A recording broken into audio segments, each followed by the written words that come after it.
You've arrived at the Texas to Tennessee Podcast, your home for your favorite independent artists and a couple of guys you've never heard of. Who? It was Texas, it was Tennessee. It was what I had coming to me. You were unlike anything. Howdy, folks. You have arrived at the Texas to Tennessee Podcast. Welcome in. My name is Steve. Up top on my screen, maybe on the left or right, I'm not sure. That's Soul Gravy. Howdy. How are you, sir? That's funny. I'm doing good. Now, I would like to give a quick shout out to Evan Boyer and Adam Hood, two of our previous guests, and we're big fans of both of theirs, but they got together and collaborated on that intro, and we appreciate that. A couple quick housekeeping things. We did see you on TikTok, but you're gone apparently. So just YouTube and Facebook tonight. We're glad to have you. Somebody asked the other day, what can I do to support Soul Gravy and his mission to bring folks great independent artists? Happiness around the world. Yeah, the answer there is to send cash. But if you can't do that, just share, like, subscribe, go write a review. Any of that kind of stuff is greatly appreciated. So you can find us pretty much anywhere you stream podcasts. But we are super excited to have our friend David Graham on the podcast today. David, welcome. Hey, glad to be here. Thanks for having me. Good to see you. Good to see you too, man. I've got a bunch of questions for you tonight, but we're gonna take it easy on you, and we're gonna hammer Soul Gravy here for a few minutes after you tell us a little bit about yourself, and then we'll get into it. All right. My name's David Graham. I'm an independent hillbilly artist from. I've lived in Nashville for 20 years. Fully independent. I do everything from the top to the bottom myself, and I've just I've been touring all over the world and putting out albums and living the American dream, man. Nice. Well, we appreciate you being out there and doing it. We're going to learn a little bit about your hometown, which is Portland, Oregon. Right. Soul Gravy, I think we actually have had somebody on from Portland. Maybe not, but there is a repeat person on the list tonight that I know I asked. So there's a maybe slightly increased chance that you're going to get that one. Okay. Before we get started, I want to give a shout out to John Cott for the absolutely. I don't know if you can see that on your screen or I not. can now that I moved my little screen. For the merchandise. It is a cool t-shirt. Yeah. Cool guy, cool t-shirt. Hell of a combination. Thanks, John. Yep. Appreciate it, John. Yeah. I'm just sitting here in my non-John Cott shirt, but all good, man. Super excited for you. Yours is a Jan Cott. That's right. All right, Soul Gravy, are you ready? Yes, I'm ready. First off, this might be one of the tougher ones, but his name is James Beard. No, I'm not familiar. I might be, but I'm not sure. He's one of the more famous chefs around. Okay. That he's not with us anymore, but the whole James Beard Awards and whatnot. So anyway, James Beard from Portland. Okay. Good to know.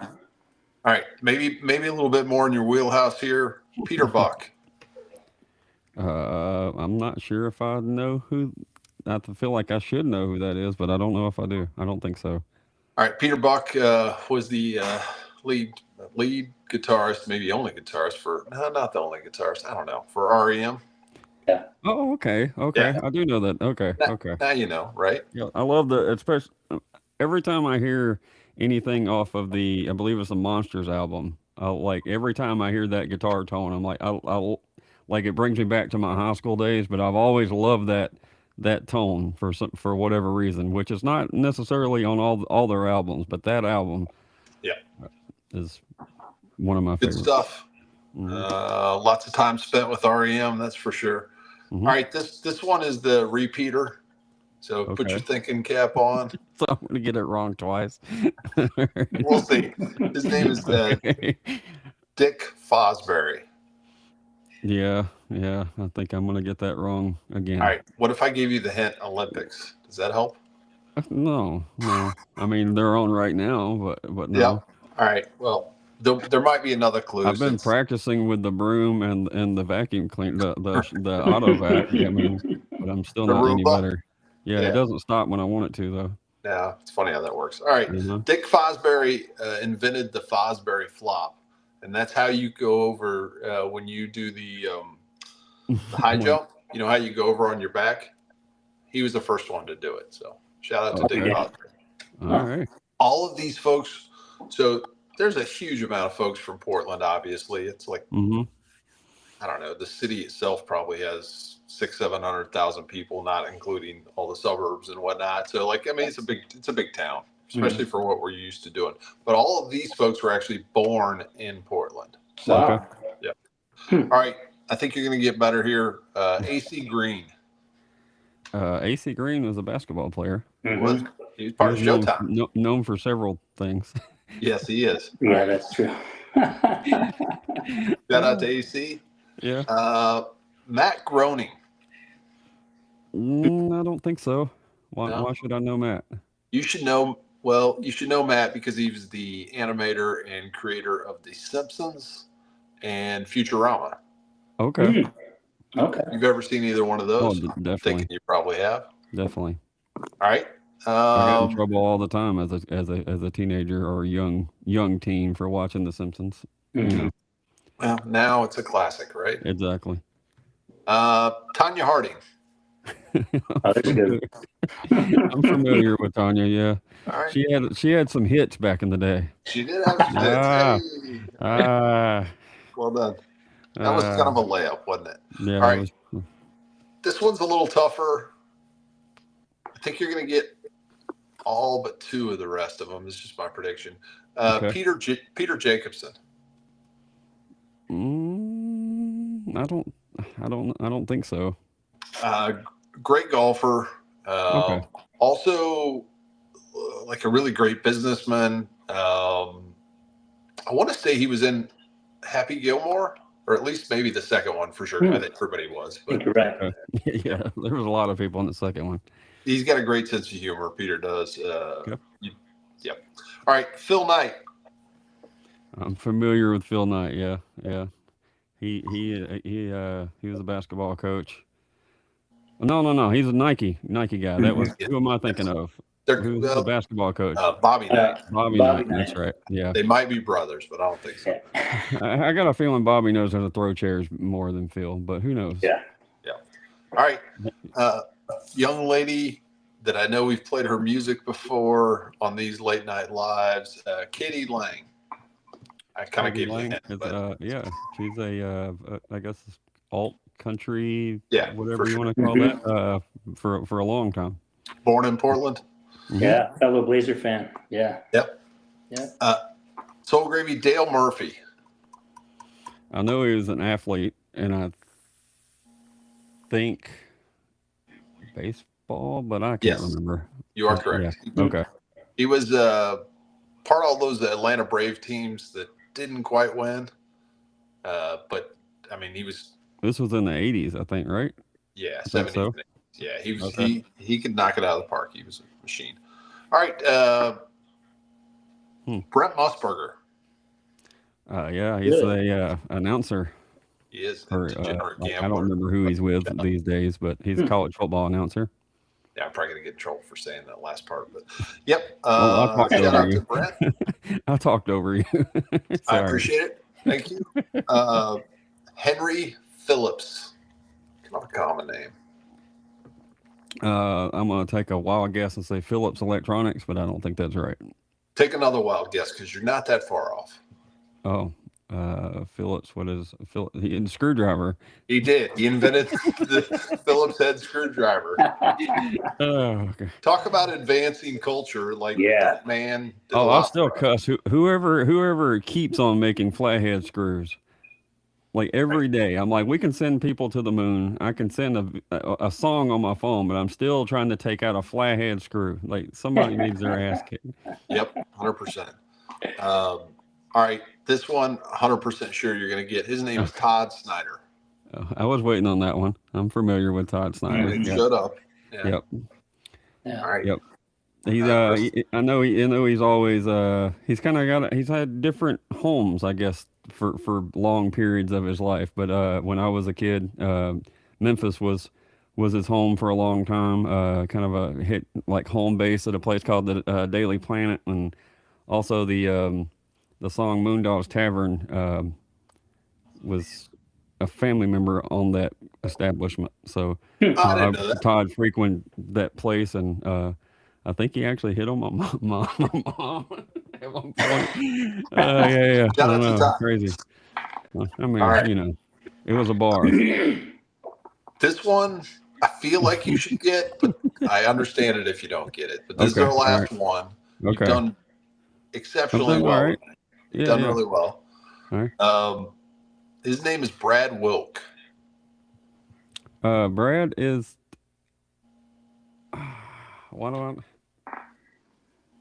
He's a musician. He is. I know, and that's pretty good. You could have chose like a librarian or something, so that was good. Well, is he with Aerosmith? No, he was with. Well, you let me know, and I'll. I know. Okay, he was with Rage Against the Machine, Audio Slave, and did a stint with Black Sabbath. So I didn't know the Black Sabbath part. Wow, one of the greats for sure. So shout out to Brad. Definitely one of the best rhythm sections for sure. Mm-hmm. Well, I will. Even though I don't remember who he is. One of the best, one of the greatest, but I don't know his name. It's late for me. It's hard to keep up. I understand, David. The gerbil moves slow. Thank you so much for putting up with our shenanigans. I'm learning as we go here. Some of these names. Well, good. All right. Good. Well, we're going to turn it to you. I want to ask you this kind of odd question that this is one of the two questions that we ask everybody. Okay. This one's called the pie question. Okay. So we're going to divide up music into 4 different slices of a pie. Okay. This musical pie includes songwriting, recording, performing, and then the 4th slice of pie is all those things that take up your time that may not be directly related to music, such as social media, hanging out with weird guys doing podcasts, fixing things on the band van, booking, all of those pieces, and there's 1,000 other things. There's a lot of them. So my question to you is, out of those 4 areas, which one of those feels the most like home for you? Performing. Okay. Yeah, performing. And was that something that you figured out relatively early on that was? Yeah, 5 years old, man. I knew that I wanted to sing and perform. From an early age. That came very naturally. Yeah. So was it just that response feel that you got from everybody that kind of made you feel warm inside? Yeah, it was a combination of Elvis Presley and Glenn Campbell, and I'd sing for my family, and had a little plastic guitar. I was 4 or 5 years old, and I just there's never been any other option for me. Right. Yeah. Well, that's pretty awesome to learn that at such a young age, to know, hey, like, this is my call. How many people I know people that are my age that still haven't figured out what their call is. So it's a blessing for sure.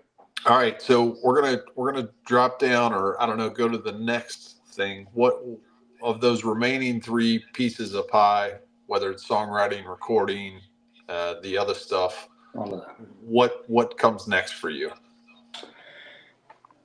Well, where I'm at right now, 70-80% of my time is spent doing tasky kind of stuff, like social media marketing, which is my least favorite of all of it.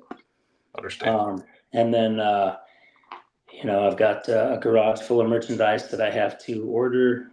I have to organize. I have to put it away. I have to send it out in the mail. I have to, so that kind of tasky stuff really takes up a lot more than I thought it ever would. Right. Yeah. So Would you say songwriting or recording? Do you prefer one over the other? Songwriting. Okay. I'd say recording is probably my least favorite part of the whole thing. I do love it when a recording comes together, but the process in the studio, it's tough for me sometimes. Yeah. Understandable. Yeah. So let's talk a little bit about songwriting. Are you a want to write by yourself kind of guy, or do you prefer to write with others, or what works best for you? I think at this point it's myself, and I have been co-writing with my tour manager, who I spend half my life with. Right. You didn't know y'all were going to be married. Yeah. I see him more than my wife half the time. But when I first moved to Nashville, I jumped right into the songwriting circles and did that whole thing for a couple of years, and I learned pretty quickly that wasn't really my bag. A group of guys getting in a room with no other purpose but to write a hit song, whether it was good or bad. Right. I'm too much of an artist to mess with all that. Yeah. Well, I mean, I think that's definitely serves its purpose, and there's a real thing there that happens, but figuring that out early also is probably pretty helpful in terms of figuring out where you want to go. Yeah. Anything specific or unique about your process of songwriting? I know seems like everybody we talk to has a little bit different way of getting the song out, or in terms of kind of getting to the final product. Is there anything about your process that is unique? Or man, I have a family too, so my creative time is hampered greatly by that, and so I kind of roam around until a light bulb goes off, and then I sit down with that idea and kind of hammer on it. Some of them come quicker than others, and then other ones I take days, weeks, months to hammer out until I'm happy with it. Yeah. Any are you a like notes in the phone kind of guy, or okay, yeah, hundreds, yeah. Yeah, well, I mean, it makes sense. Use the technology you have, right? Yeah, definitely. And then melody comes first for you, or is it kind of just depend? It's different every time. I'm a big melody guy, so melody does come easy to me, and sometimes it starts with a melody. Usually it starts with either a guitar riff or maybe one line that just jumps out that I really dig, and I kind of start building from there. Nice. Okay. Well, that's the end of the pie question. Sorry about all the follow-up questions, but I wanted to make sure. No, I love that. Set it in my head, kind of how you deal with music. So. Of course, man. That's Okay. Sorry. I'm hearing an echo. A little bit too. Okay. Well, first thing when your name came up on the spreadsheet that you were going to be on the podcast, go back and listen to music and everything. I'm in Memphis. Okay, cool. So that was immediately what came to mind was the style. I was like, okay, all right. I'm sure you've played some gigs here or been through here. Yeah, I've had a residency in Memphis. For 13 years, I played once a month. I do a weekend at Blue City Cafe on Beale Street. Okay. I've got a deep love for Memphis, man, and some of my musical heroes, Elvis and Jerry Lee and all those guys from Memphis. Yeah, we it's something that being from here, we kind of take it for granted. But then when you like every now and then I do interviews with folks that roll through town, and they'll play at a place called Hernando's Hideaway, and Dale Watson's joint. Yes, sir. And whenever they realize kind of who all has played there, you know what I mean? For some people, especially like Wade Forrester comes to mind. He played in Memphis from Australia. Okay. So for them to be playing where Elvis stood, they were all, they went from kind of, road worn to like kids all over. You know what I mean? I got to see it happen. Yeah, I see that a lot too from like European tourists or people from abroad when they get to Memphis. Yeah, they nerd out on like the Sun Records and the Gracelands and the Stax Records. Man, a lot of musical history in that town. and we just drive by it, like, you know. Yeah, that's the crazy part about that. mm-hmm. Yeah, and Blue City definitely has been one of the ones to carry on the tradition of a lot of the, you know, authentic Mm-hmm. music. They don't just hire cover bands in Blue City, so shout out to them. Yeah, they've been good to me. Well, I guess when I say Memphis, what's something that comes to mind? I mean, who comes to mind? Oh man, who comes to mind? Is it just as simple as Elvis, or is it No, something there's else? gosh, I mean all the Elvises, the Johnny Cash, Jerry Lee, man, one of my best friends, Joe Fick, played in Memphis for a long time with a band called the Dempseys, and I don't know, I just love the kind of I mean, it's known as a blues town too, but it had a very rich kind of rock and roll and country thing going where they had these hillbilly kids that were, you know, country boys and they were trying to play rock and roll and it came out like rockabilly and that's very, very important music to me. That kind of stuff, because I bounce between rock and roll and country. You know, that's been my whole life. And so yeah. You could hear that, and then you know, the guys like Carl Perkins and stuff too. Carl Perkins was. I was trying to think of his name, but I was blanking out because he's pretty much the godfather of that kind of music. No doubt. I think it gets overlooked a little bit with all the rest of that company, but still. Yeah, he got robbed on blue suede shoes, man. Yeah. Well, that's. When you play that music out, I mean, you've kind of been a torchbearer for that style for you know, for a long time now. Yeah. Have you? I'm sure you've seen some highs and lows as far as the interest is concerned. You know, because there was like a resurgence in the '80s with the Stray Cats and different folks like that. But I still imagine when you play gigs, it's gonna get people off their feet. Most of the time, no matter what the commercial side of it is. Yeah, and that's one of the benefits of playing this kind of music is that it's fairly timeless. You know, there's no outfit associated with it, and you know, you play this music, and especially in a town like Nashville where it's such a commercial town, and the tourists are coming here, and they mostly know the stars that they love. So I get a lot of younger people in the honky tonks, and we'll be kicking out some of these songs, and they'll be dancing. And they have no idea that the damn song's 60 years old, or you know. So some of that stuff is pretty timeless, and it's pretty special to see. Yeah. Is there a scene of other musicians that are in the same alley as you musically? Yeah, there's a handful of guys in Nashville and Memphis, and you know, some people will get pigeonholed as a rockabilly band. I've never had any interest in being pigeonholed as a rockabilly band or a country artist or a rock and roll artist, because I bounce between the three so much that I just consider myself kind of an Americana hillbilly artist.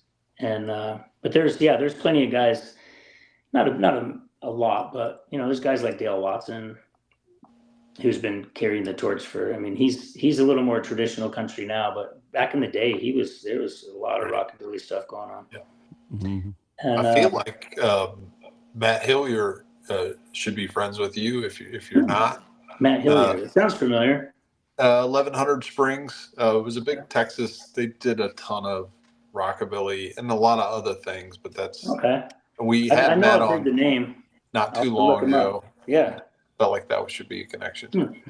I'll have to look that up. If I didn't work all the damn time, I'd be able to catch out some of these people. Understand.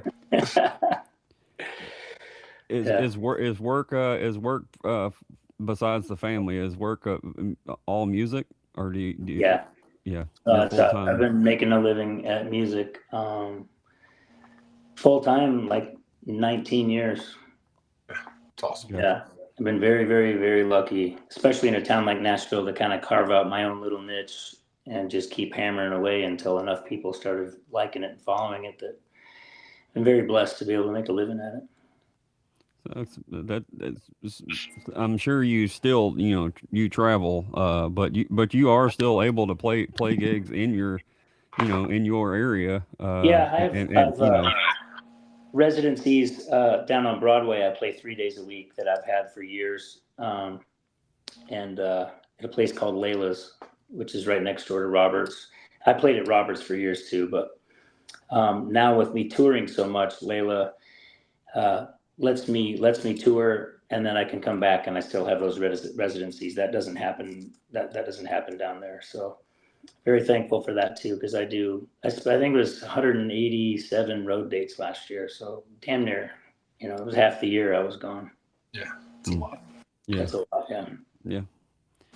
Yeah. Well, yeah, that's like you said, that shout out to them for doing that. Usually it's that's not all about the bottom dollar if they're doing things like that. So yeah, she's one of the old school ones down there, which I'm very thankful to get to play in one of the old school honky tonks and not mess with all the new stuff that's going on down there. Yeah. Yeah. So if I was paying attention, I probably already know the answer to this question, but how many years in Nashville? I think this is my 20th year. Okay. Yeah, I think I moved here in 2006. Yeah. There's no getting out now. No, 20 years in a 10-year town. Right. Yeah, for sure. All right. Well, believe it or not, I know it's been a painful first 30 minutes, but we're halfway home. Okay. Soul Gravy has more pressure on him tonight because he gets to pick between a couple different songs. He's going to tell you which one we're going to play. Okay. We're going to have you tell us a little bit about the song. Yeah, Big Time Tonight. I think that's the one I want to go with. Okay. That's the first single off our new record. Yeah. Sounds good. So give us a little rundown on Big Time Tonight. Okay. Big Time Tonight's the first single off my new album. The new album's called Downtown. And Big Time Tonight is just kind of a feel-good, honky-tonk live thing about being on the road and, getting out and putting on a show for people that want to see it. It's just kind of a rowdy honky-tonk song. All right, sounds good. I'm gonna put a picture up so you'll be able to see everything that's going on, but you'll have a 3-minute and 29-second break if you need to step away or anything. Okay, so, I'll grab some water. All right, here we go. And if you can mute your microphone too, we'll. Okay. All right, here we go, guys. Hey, boys.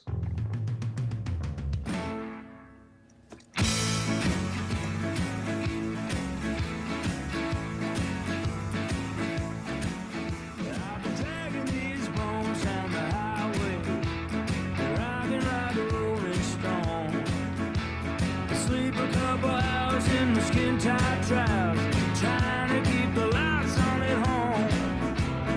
Nothing but the wind behind me, and taking all my corners wide. The devil might be waiting on me. Until then, I just let her ride. Here's to you, and here's to me, living footloose and fancy free. Here's to doing it wrong till we get it right. We're gonna have a big time tonight.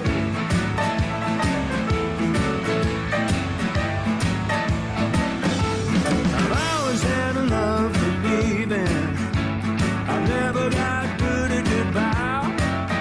Got a sweet little thing with my heart a string, jelly tucked between her thighs. I love my top shelf liquor. Mama loves her dancing shoes. And come sundown, we're painting the town. And baby, I'm back on the loose. Here's to you, and here's to me, living footloose and fancy free. Here's to doing it wrong till we get it right. We're gonna have a big time tonight.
gonna have a big time tonight.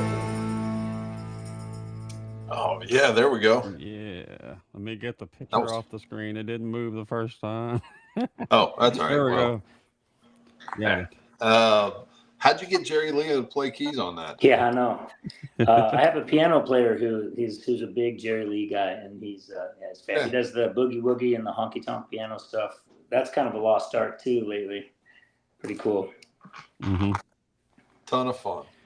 So you mentioned that is the first single off your new album. Yeah. Can you talk a little bit about that journey getting to this album? And I don't know if we have any kind of timeline, but I know everybody always pressures like, hey, when do we get the new stuff? Yeah. I put out a live album a few years ago to kind of buy myself some more time, and then it just, man, this album took me 2 years to get out. Mostly just because of all the touring and stuff, and just so much tour. Like by the time I get settled, the last thing I wanted to do is break out the guitar and try to write something. I was just exhausted all the time. But so it took longer than I thought it would. And the fans were pretty cool about it, though. Everybody was very supportive, and they've gotten a lot of good feedback from the record. And yeah, just a long took a long time to get that thing done, man. Yeah, understand. Yeah. Well, congrats. It's Thank a big you. reward. Yeah. Do we have a general timeline sometime this year, or when are you thinking it's gonna? Well, we're releasing a single every month or every other month or something like that. And I mean, if somebody wanted the album now, I mean, it's available now on our website, the physical copy, or they can get the whole album on Apple. Yeah. So it's technically the whole album's out. I kind of do it a little bit old school too. Like, I don't want to be obsessed with streams and algorithms and all that bullshit. Yeah, absolutely. So, can you give us your website just to make sure we get people that are watching that may want to go purchase an album? I appreciate that very much. DavidGrahamMusic.com. Perfect. All right. That's easy. All right. Well, congrats on that. That's exciting. We could probably spend all kinds of time talking about streaming, but we're not going to do that. So, Gravy, your turn. I know that people in Americana and in all different avenues of music get to travel worldwide. But I'm curious on your that country rockabilly rock and roll thing. I would imagine is pretty well received in a lot of different places. Has that been something that you've had the opportunity to do? Yeah, yes, and very thankful for that kind of stuff too. You get out into middle America, where the only music people get is from their local radio station, and you come into a venue, and sometimes people haven't ever seen anything like this. So watching their reaction is pretty cool. And then we've been doing a lot of stuff in Europe this last year, and they love this kind of music, man. Early any kind of early Americana stuff, man. They go wild for it. It seemed like you would be a perfect fit for a style that they don't get in a lot of places. So yeah, and I'm glad to do it. I think it's music that means a lot to me, and to get to play it for people that appreciate it, man. I don't know if there's a better feeling. We did England and Scotland, France, Spain, and Germany, and these people were going nuts, man. It was wild. Yeah, pretty wild. That's got to be a great feeling, especially like we said, sometimes it's rough to play in the States. Like you can get the crowd that's there off their feet. I mean, on their feet, but they got to get there first, right? Exactly. So, but being able to do stuff like that and see how much that the music that you love, clearly how much that is loved, in all these places too. It's got to be pretty rewarding. It is very, very rewarding, and I'm always surprised by some of these European places that actually know some of this early music. Like we do a cover of Rhinestone Cowboy on this new album, the Glenn Campbell song, and we played that. I can't remember. It might have been Scotland, I think. We played that song, and the place went nuts. Everybody was singing it at the top of their lungs, and it surprised me to see that kind of reaction to a song that old. Yeah, pretty wild. Well, this is normally a rapid fire question, but Cynthia asked it in the chat, so we encourage chat questions. And I would like an answer from not a money standpoint, but just an interest standpoint. What show or movie would you like your music to be a part of? Oh, Landman. Still a great answer. Yeah, still a great answer. I'm in the middle of that whole thing right now, so I'm. Okay. I got you. Yeah.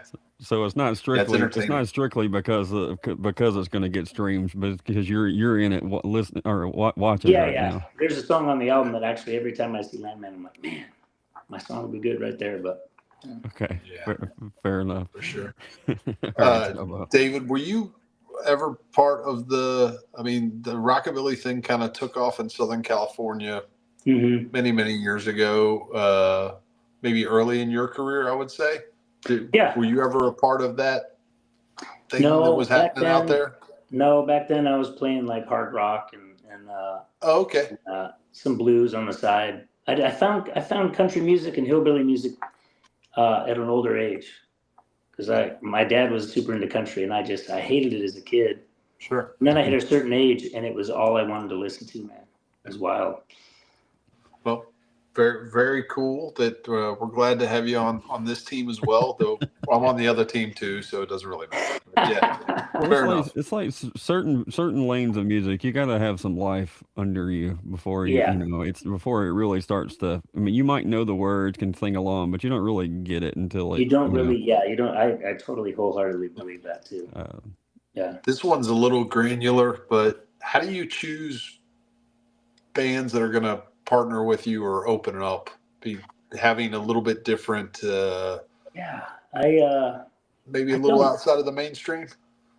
Yeah, that makes more sense. And I don't really. We've been touring for so long that a lot of times we don't bring an opener. Okay. We'll just carry the whole night, and if it's 2 hours or 3 hours, we just bang through it. But you know what? But then I've done opening slots for like Stone of the Rue or. Those guys that play in Texas, 2 Tons of Steel. Sure. Those kind of guys. Kentucky Headhunters. That was a fun opening gig, but I don't typically bring a lot of openers with me. That makes sense. All right. You've been in Nashville for 20 years now. I imagine you've gotten some great advice and probably also some of the opposite. Anything that sticks out, maybe even earlier in your career that you got that you're like, man, that was spot on. And then maybe some advice that wasn't the greatest. You don't have to divulge who gave it to you. But no, the best advice I got in Nashville was about a week in. I met this old timer, and he said, Nashville's a small community, and don't talk shit about anybody. Keep it to yourself because it will make its way back around. So just be humble and don't talk about anybody. And that was some pretty good advice because Nashville is a very small. I mean, it's getting bigger by the day, but it's still a kind of a small community. Yeah, for sure. And I've had a couple meetings with record labels that none of that stuff means anything to me. So the advice. Rolled off my back with those folks. Well, different targets, right? Yeah, for sure. So we do have another question in the chat. Would you plan the residencies and like Sunday, Tuesday, Wednesday at a certain place? How do you try to keep that fresh? Man, I just think you just genuinely have to love it. If I didn't wholeheartedly love it, I don't know if I could keep it up like this for this long. And it used to be a hell of a lot more than 3 days a week. I used to do like 10 or 11 gigs a week down there on Broadway for years. And you just genuinely, I pick the songs that I truly love, whether they're cover songs or my own songs. I do half and half, and you have to genuinely love what you're doing, because you wouldn't be able to keep it together if you didn't. Yeah. What would be some covers that might slide into your? There's a handful that I do every night. There's I do Good Hearted Woman from Waylon. Winner. I do White Lightning from George Jones. I always throw in some Dwight Yoakam. The Mavericks. Okay. Yeah. Steve Earle. Just the stuff I dig. And I throw in some really old stuff like Ray Price. I got some bluegrass standards that I throw in there too. Nice. Yeah. Mm-hmm. Very cool. I'm well, I'm not. I won't out you, Talbot. I'm a big Steve Earle fan. Is that somebody that you dive into? I mean, when you mentioned that, I was like, especially the early stuff. Oh man, are you kidding me? Steve Earle is arguably my desert island artist. Like one of my all-time favorite artists of all time is Steve Earle. And from the first record on, like I'm just a big Steve Earle fan. He is kind of a unique artist as far as like there's a ton of people that know Copperhead Road and Guitar Town, but then that's that's about it. But then there's like a whole other different group that they either really like him or they're not so much. But the ones that do, there's a lot of they're pretty loyal. I mean, I steadily find new stuff by him that because I kind of fell off the way. Like I was the Guitar Town Copperhead Road guy, then come back to it later. Yeah, I came back to the first album, Exit Zero. I had no idea that album even existed, and it's one of my favorite albums of all time now. But I forced myself to listen to almost every album he has and they always end up being great. Like he's just a fantastic songwriter. Even when they're an album of covers. Yeah, I mean he's done some wild stuff, man. Yeah. Yeah, I don't know too many other artists that could just blatantly put, or intentionally. He's not ripping them off. He's paying tribute, but he'll do a whole album of Towns, and then a whole album of Guy, and then a whole album of his son's songs, which I can't even imagine how tough that was. But but he intentionally pays tribute to these people that are important in his life, but they don't really sound like covers, if that makes sense. They sound like Steve Earle. Yeah. Which is he's a special dude, man. Yeah. He can't be all bad if he's Mickey Braun's favorite artist. So. Yeah, he's a lot of people's favorite artist, man. Yeah. For sure. Yeah. That's funny. Man. Like I said, whenever I got to get in touch with you as far as this, whenever you come back to town, to the Memphis area, I'll let that. Absolutely, man. The barbecue will be on me.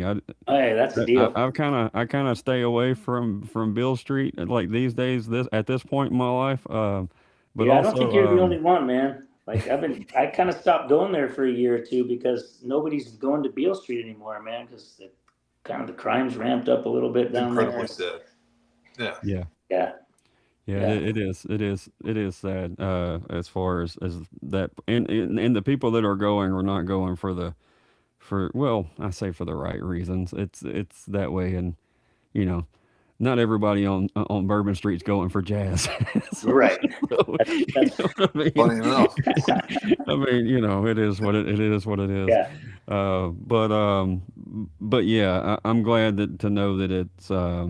I mean, I have buddies that play, have weekly blues gigs down there still, and so I'm glad to know that it's still, that it's still rolling. Yeah, I feel like it's coming back a little bit. Good. Yeah. I've been hearing. I mean, I've been hearing positive things, which is, usually bad news travels faster, right? So, Right. I like hearing the good news. What were you gonna say, Talbot? Oh, I want to keep to our agreement to get him Oh, yeah, out yeah. here by 9. So if it's Oh, that's okay, all can right. we start the rapid fire? Sure. All right. Not a ton of thought on these, but feel free to expand if you want to. Okay. This is a weird question. You decided to start a podcast because I know that's high on the list of things that you want to add to what you want to do. But in this scenario, who would be your first guest? Oh, gosh, maybe Steve Earle. Now that we're talking about All it, right, not shout that, out he, to not Steve that he'd Earle. answer the call, but Steve Earle, Yep. yeah, Oh, hey, you He never know. usually has a lot to say, so you wouldn't. yeah, Yeah. We You'd only wouldn't need have like to 5 put a questions. cap on that one. Yeah. yeah. I could get away from us quick. Yeah. Uh-huh. All right. I want to know, since you plugged sending everybody to your website so they could buy your new album, which I think is awesome that you're doing that. Thank you. I want to know an album that you've purchased more than once. Ooh. And it could be in any form. It could be vinyl. It could be, on Apple or wherever. But Okay, then that probably, Bob Seger, Against the Wind. I think I have it on vinyl. I have it on CD. I have it on my phone. Big Bob Seger fan too. All right. What is a song of yours that is maybe a little bit underloved? I don't like to put a ton of weight on streaming success or whatever, but what's a song of yours that maybe you really like that just for whatever reason didn't get as much attention as you'd hoped? Well, there's a song called "Lie Called Love" that was off my second album that I've always was really proud of, and for whatever reason, other songs got more attention than that. And there's a song on my new album. The title track is called "Downtown," which is arguably one of the favorite songs I've ever written. And my daughter actually sings harmony with me on that song, so it's pretty. Oh, that's cool. Yeah, very, very cool. So we'll see if that one. I'm assuming because I love it so much that maybe it's going to get forgotten about. These things happen. Well, folks, you have homework. Yeah. So if you were paying attention, there's 2 songs that you can go check out. I do want to know, this one I'm super interested in, first concert that you attended and then the first concert that you paid to go see. First concert I ever went to was Motley Crue. All right. Yeah. And the first concert I ever paid to go to, I think, was David Lee Roth when he went solo from Van Halen. Oh, interesting. All right. Yeah. So do you remember where either one of those were? It was at the Coliseum in Portland, Oregon. Okay. Nice. Yeah. All right. Yeah. I want to know what a perfect day on the road for you looks like. 9 Close o'clock. to perfect. 9 o'clock in the morning departure. First stop, Starbucks for a big cup of black coffee. And something under 10 hours. Something under 10-hour drive would be really cool for me. And, heading to a market where I know we do well at. That's, I'm lucky. I surround myself. I've got a lot of good guys that work for me. And, there's no drama or anything like that. We laugh the whole way there and put on a show. And that's probably what a perfect day looks like for me. All right. Sounds good. Now we've arrived at the venue. Tell me what your ideal green room looks like. And I've had some bad ones. They're out there. I'm just lucky to have one sometimes. I'm like, oh, okay, cool. This place has a green room. We don't have to sit in the van outside before the show. But some chairs, maybe a refrigerator, a mirror, the bare necessities. Yeah. All right. Yeah. That's doable for sure. Maybe some The bad part is anybody that's an artist is like, yeah, they agree that they completely get what you're saying 100%. But then people that just go to the shows, they have no idea. No, Zero no. idea. Yeah, Yeah. zero. They don't know how many times I've been outside in the parking lot with my pants off, changing into my outfit, like in the parking lot behind the van, and then walk inside. Well, fun fact, Soul Gravy does that just on his own. Just Not period, even yeah. He did planned. that before the show tonight. Right. Yeah. Y'all missed that part. Yeah. Luckily, I live in the sticks. It's all right. Yeah, all good. I have one more bucket list question, or sorry, I gave it away. One more rapid fire question. I want to know a venue inside the state of Tennessee that you would like to play, and then that's easy. Okay, go ahead. Yeah, the Ryman. Ryman, all right, and then one outside the state of Tennessee that you'd really like to play. Green Hall. Oh, nice. Okay. Yeah. Well done. You are successfully finished rapid fire with flying. And that's Tennessee to Texas or Texas to Tennessee, right? That's perfect. You nailed it. Well, all right. If you don't follow David on all of his socials, please make sure you do. Wherever you stream your music, hit the follow button. So whenever the music is on those platforms, you'll be able to listen to it. But also, like you said, go to his website, check out the merch, buy the physical media, go to a show. Any independent guys that roll through your area. The venues are struggle. They are the struggle when they get there. And you would not believe how much your $30, $40, $50 helps everyone involved. Absolutely. We see the venues closing all the time around that try to support the music, but it just doesn't work. So guarantee if you go see any independent guys that roll through your area, you will not be disappointed, and go shake a hand. Absolutely. And buy something and post their videos so other people know what you saw. All that shit. It might sound like you're just bragging online or whatever, but it really does help just spread the word to. Absolutely, yeah. Well, all right, David. It was good to meet you, and pleasure to meet you too, man. We'll be able to grab some barbecue or some ribs sometime. I'll hold you to that one, man. That's great. And hold on. Okay. There's one more question you need to ask. I got to thinking about ribs. Yeah, me too. All right. Yeah, you're almost free, David. Hold on. Yeah. David, that's about the first time I've ever forgot to ask the question. All right, David, this started off as a joke on episode 1, and we're almost 200 episodes out there, and it's still rolling. So we need to know, what is your favorite Little Debbie snack? Oh, what's the little black and white little rolled up ones? Swiss rolls. The Swiss rolls. Swiss rolls. They're making a comeback these days. They are. They're making a push. Mm-hmm. How'd you guys come up with that? Who knows how his brain works, but thank you all for joining tonight. We will see you next week.